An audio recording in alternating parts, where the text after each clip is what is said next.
Have a seat. We've got two microphones between the three of you, so a bit of baton stick practice. Who's going to be this end?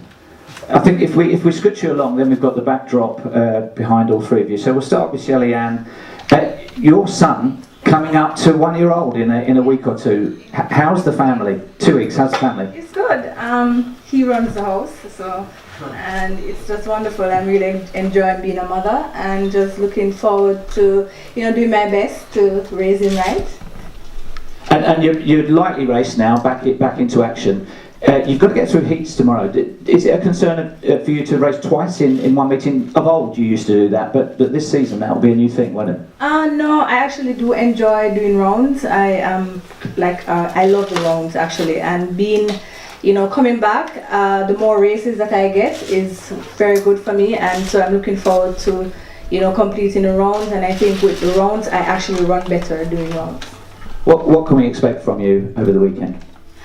I just want to do a solid 100 tomorrow. It's my last race before the NACAP Championship in Canada, so I want to put together a really strong run, and I think things are coming together okay. It's not perfect, but it's good. It's all about being patient, because for me the ultimate goal is 2019, and each race is just an advantage and is something to get me to the next one. Is there ever any pressure on you to try 400? No. Surprisingly, I did while I was having my son last year. I remember being in the hospital bed and getting ready to have him, and I was like, I would take a 400 any day over this. But no, at that time, no 400s for me. For another day. Can I just mention, by the way, the weather forecast is fantastic for both days of this weekend. We don't often get to say that in Britain, but it is fantastic and has been for a while.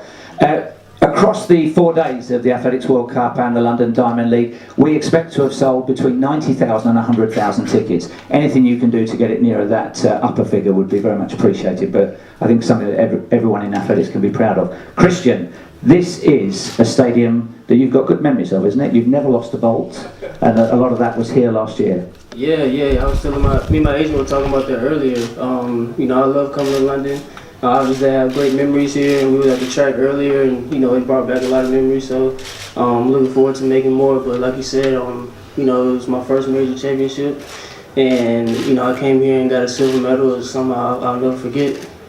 And unusually for sprinters, because we usually hear sort of May, June time, bit of a hamstring injury, going to miss the next meeting, and it ends up being the whole season. You have come back to great form off the back of an injury of that kind, was it? What was the issue? It was just something I tweaked in my hamstring, and I think it's something that as you go throughout the sport, you learn more about your body, and you learn more about what you need to do off the track to be able to maintain and still perform.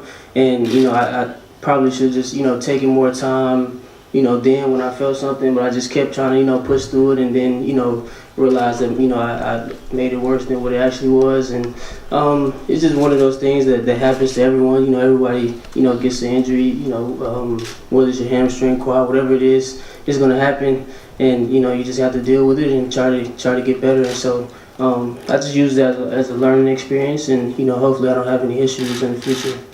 Are you 100% fit or somewhere in the 90s? I'm 100% healthy. I wouldn't say I'm at the level of fitness I was at during the indoor season, but I think that once I get more races under my belt, and just continue to train and go throughout the season, I'll continue to get better. We're going through a very good spell with British sprinters, one of whom's alongside you, but in the men's competition as well. Do you pay attention to that? Are you noticing what the British athletes are doing, or do you just concentrate on your own and immediate environment? Right now I got to worry about the American athletes. I got to worry about everybody on the line, and so I kind of just focus on myself, worry about my lane, and like you said, the British athletes, are good as well. They beat us in the 4x1, so obviously they have a lot of talent, and I'm just looking forward to the challenge in the upcoming years of racing American athletes, British, Jamaican, everybody. I'm just looking forward to the challenge. And it's almost 12 months since Bolt retired in this stadium. Do you get sick of people like me asking about who's going to be the next Bolt and where you stand in all of that? Nah, I think that's just a huge blessing to even be in that type of conversation and to have my name brought up with somebody of that caliber. To me, I don't look at it as like you said, I get annoyed of it. To me, that's just a blessing, and it just shows how far I've come in the sport. And hopefully my name continues to be in that conversation of who will be the next guy to take over. Indoors, it looked like in quite a few of your races, excluding the World Indoor Championships, that you were able to ease up over 60 metres and still win and still run great times. And what do you think you can run over 60, and what do you think you can run over 100 with a perfect race? I don't know. I mean, it's hard to put together a perfect race. It's always some things that you can work on. And even when I won the championship indoors, I look back at the film and it was just like, man, it was just so many things I did wrong. And so I don't not to necessarily shoot for times. I just try to go out there and try to win every race. And I think that when you try to go out there and you try to put a perfect race together, and you strain in and try to go for a certain time, I don't think that you'll ever reach it. And so I just try to go out there and compete every race and try to go out there with the win, try to get the win. And I think we're doing that, and it's a special moment, and you prepare for that. That's when fast times come, and so I'm just looking forward to getting better and trying to run fast times that way. And given the season you've had, you're going to potentially be racing twice within an hour and a half. Are you happy about that, or would you prefer just the one-off race?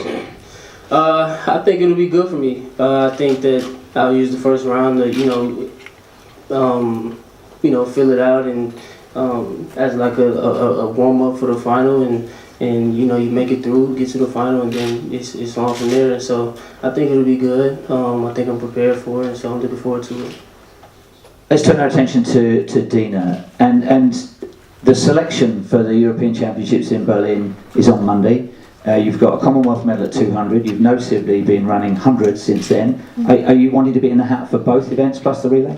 But definitely I'd like to be selected for both of them. I qualified for the 100 by winning the British champs, and I kind of work hard from being the reigning European 200 champ.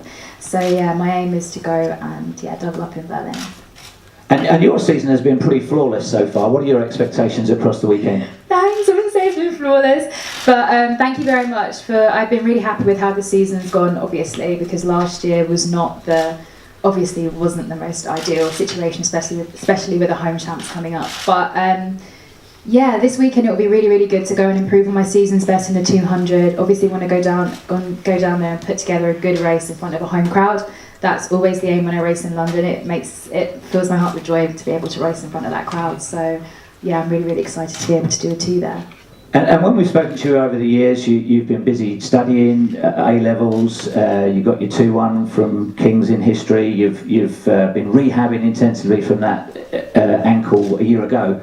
Have you got bored over the last year? What are you doing to fill your time? I haven't been bored, no.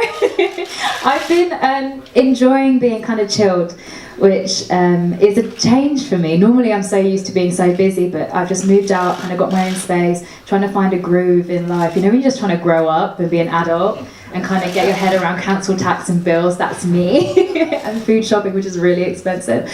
So I've just been trying to grow up over the past year, really. I've been so fortunate to have parents and family and friends always around me, kind of making sure that both I've got the most loving and performance-orientated environment at home. So for me, the past year has been trying to take that and make it my own in my own little space. And as almost everybody knows, in 2012 you were a kit bag carrier as a volunteer at these championships. Do you ever think back to that? What are your memories of it 6 years on? Well, I feel like I was really fortunate to have had the opportunity, and it's great to go out there and be trackside, but for me I think it instilled how proud people are when you run, because I was fortunate enough to be there on Super Saturday with obviously Jess, Greg and Mo doing the incredible and winning a gold at Home Olympics. But what stuck with me from that was the fact that the crowd just was so euphoric, and they felt so proud of the 3 athletes, and they might not have known them personally, but people were crying at the fact that they kind of fulfilled their dreams and fulfilled their goals, and that really resonated with me. So that's why I really enjoy running in front of home crowds, because it gives the opportunity, just by kind of doing well for yourself and running a fast time, you can make people happy in ways that might seem crazy to you, but it makes them really smile, and that's what makes me happy as well. Were you a kit carrier for Shelly-Anne Fraser-Pryce? I'm going to say I don't think I was. You don't know? No, but I definitely enjoyed watching it. Yeah, and it really, I'm going to say this, that sounds like weird, but yeah, I really am enjoying seeing her coming back after obviously having her child, because as women, I think it's probably one of the most admirable things that you can do. We've obviously seen it with Jess, who came back to take a world title, which for me was absolutely incredible to witness. You're seeing it right now with Serena and obviously Shelly-Anne as well. So yeah, I know personally, obviously is kind of a competitor, but she's different. she's like Olympic champ, so she's different to me. But as somebody that has the opportunity to race against her, I do think it's really, really inspiring what she's doing, and yeah. Thank you. Questions from you? If there are, yes? I have a question for Dina, for the Dutch newspaper, The Volkskrant. Is Schippers the biggest obstacle for you to get that double victory in Berlin?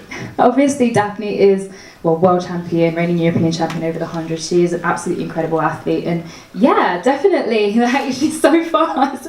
But there are also so many other girls in Europe that are running quick times as well. I think you've just seen Majinga go sub-11 for the first time, and obviously the German girls are fast anyway, but with it being a home champs, you know they're going to bring their A game. So there are so many fast girls, there are so many big competitors in Europe. I just want to go there and put together a good race and hope that it places me where I want to finish.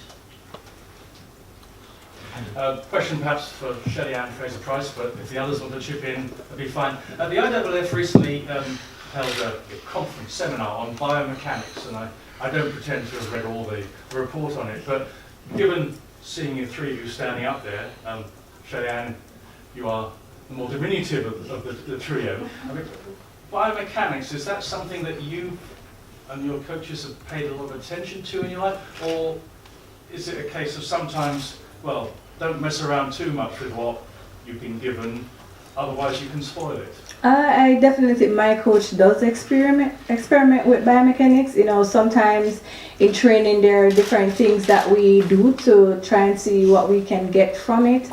And I think for me, my height is, I'm short, but I'm also very efficient from the blocks.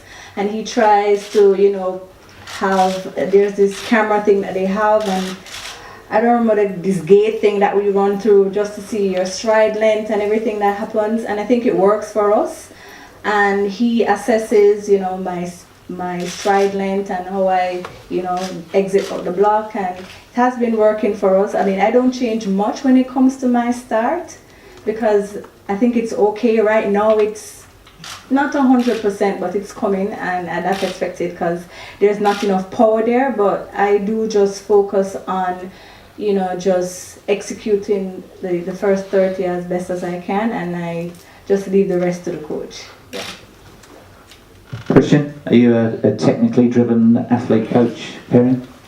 Yeah, I mean, I've had different workouts where, you know, that's just what we do. The full time is just, you know, study film and do different drills that we get from working with this guy USATF works with for biomechanics. And so I think it's good, and I think it's helpful. We do a lot of things to try to, you know, look and see, you know, how you can extend your stride length and how much pressure you're like applying when you're coming out of the blocks, and how much force you're putting into the ground, and what you can do to improve that. And so I think it's good for the sport. It's obviously helped, and I think yeah, I mean, it's helped me improve on my start, and also helped me improve on my weaknesses. And so I think it's good, and so yeah, we've definitely used it. Dina, do you know how many steps you take in 100? How many breaths you take? I think my coach does, but I haven't got a clue. But yeah, definitely the same as these two guys. Biomechanics are really, really important and integral to my training program, obviously, when I'm racing girls that have knees that come up to my shoulders. So yeah, we did look at the study a bit. I thought it was really interesting because for me it's all about, much like Shelly-Anne, making sure that I maximise my stride length, being on the shorter side. Yeah, that's really, really important. So I've got to make sure that relative to my height, my stride length is as long as possible whilst not compromising turnover. So for me, biomechanics is really, really important, and ultimately helps us, and well, me and us all become better athletes. Your dear mother would like you to run an 800. Oh, no. No. Are you years away from running a 4x4 leg or anything like The thing that? is, I'd really like to do a 4x4 one day, not a 4 flat, that's different, but it is completely different. But I love to run a 4x4, it looks like a lot of fun, I say that tentatively, but yeah, like the kind of team spirit, kind of jostling and holding on at the end, it looks like fun. I'm sure it's not fun when you're running it, but no, oh yeah, not fun if you get the baton last night. Actually, don't give it to me first, I'll probably get taken over. Maybe not. I'm joking. No, I'd actually quite like to do a 4x4. We had this conversation a few times over the past year, and I said it to my coach, I want to try hurdles, I want to try 4x4. So, you know, years later. You two both want to try hurdles. I can see a race coming on. Day 3 of the anniversary it games. looks fun, doesn't it? It looks fun. My coach always says you're a sprinter. Just Yeah, leave that. same. Yeah. Any more questions? Yes. A question for Christian. You spoke a little bit about your body and with the injury, but what about kind of the mental side of it? Having kind of a little setback, and what's kind of your mentality on your way back? Honestly, it was pretty tough mentally. It was something I've never had to deal with, and sitting out and just not training, not doing anything, just doing rehab and just trying to get back right, but not being able to go full speed in practice. That's tough mentally, especially in the middle of a season and during a season where you got guys running fast and you're watching all these races with American athletes and. Yeah, it's just something I've never had to deal with, and so I was just blessed to have people around me that helped me realize the positive in the situation. With it being an off year, and just using it as a learning experience, and just trying to keep that competitive edge, knowing that my time will come, and I'm supposed to be here, and so I'll get back to full form eventually, and just keep the faith and just keep training and just stay patient, and my time will come. And so it was definitely tough mentally and physically, and so it was just something I had to deal with, and like I said, I used it as a learning experience. Christian, I just wondered how important it was then to push yourself to come back and do these bigger races as well. You could have shied away from facing the top guys, but you haven't. Yeah, I think that's just, I don't know, that's just my competitive spirit. I was scheduled to run all these races this season, and even though it didn't go the way that I planned it to go, hit a bump in the road, I still wanted to get back right and try to come out here and compete, because that's just the type of athlete and competitor that I am. I want to go out there and see where I am against the best in the world, and throw my hat in the ring and try to prove that this is why I'm in the conversation of being the fastest guy in the world. And so, I could have, like you said, just shied away and just, kind of shut it down for the season and just get back right for next year for the World Championships. But, no, I just, I love running track, and so I love the competitive aspect of it. And I wanted to come out here and try to compete and try to see where I am. Are you friends with your American rivals over 100, or is it like heavyweight boxing where it's a little bit tense? I mean, we're not like, the best of friends. Like, I mean, I know them, of course, and, I have their, phone numbers and whatnot. If I need to talk to them, I will. But nah, when we come to competition, it's kind of just, like you said, heavyweight boxing. It's like, I don't even look at them. It's just, I don't know. But during the off season, yeah, we're cool. We see each other all the time and everything. But during competition, it's kind of intense, and so. But I like that about the sport. It's competitive. It's kind of a friendly competition. But when you step on the track, it's all business and it's no friends. Are the women a bit more collaborative, or do you scratch at each other in the call room? It's exactly the same. It's the same. Any more questions? Yes. Question for Christian. You said something about the discussion of the new Usain Bolt. I was wondering, when he retired, did that feel like a relief or a new period where you had more opportunities? I mean, not necessarily relief. It's it's kind of sad. He was somebody that you grew up watching and wanted to be like and idolize, and you know he's a celebrity, and so it was just a blessing to be able to get the opportunity to line up next to him before he retired. I think he like announced it the year before, and so I was just looking forward to that race, you know, for a whole year, and then I finally got the opportunity and wanted to take advantage of it. And you know, he's just such an icon in the sport; he can't be replaced, and so he's always going to be a part of the conversation. So not necessarily a relief. You know, you have guys in the sport who have been doing it for a long time. You want to get the opportunity to race them and you know, learn from them and everything like that. And so, not a relief. You know, as a competitor, you want to go out there and compete against the best, and you know, he's the best as it gets. And so, I was just blessed to have the opportunity to line up against him, you know, before he retired. I'm conscious that we've our second press conference starting in barely 10 minutes from now, but there will be the opportunity for one-to-ones. Good luck to all three of you over the weekend, over 1 and 200. Let's hear it for all three of them, ladies and gentlemen.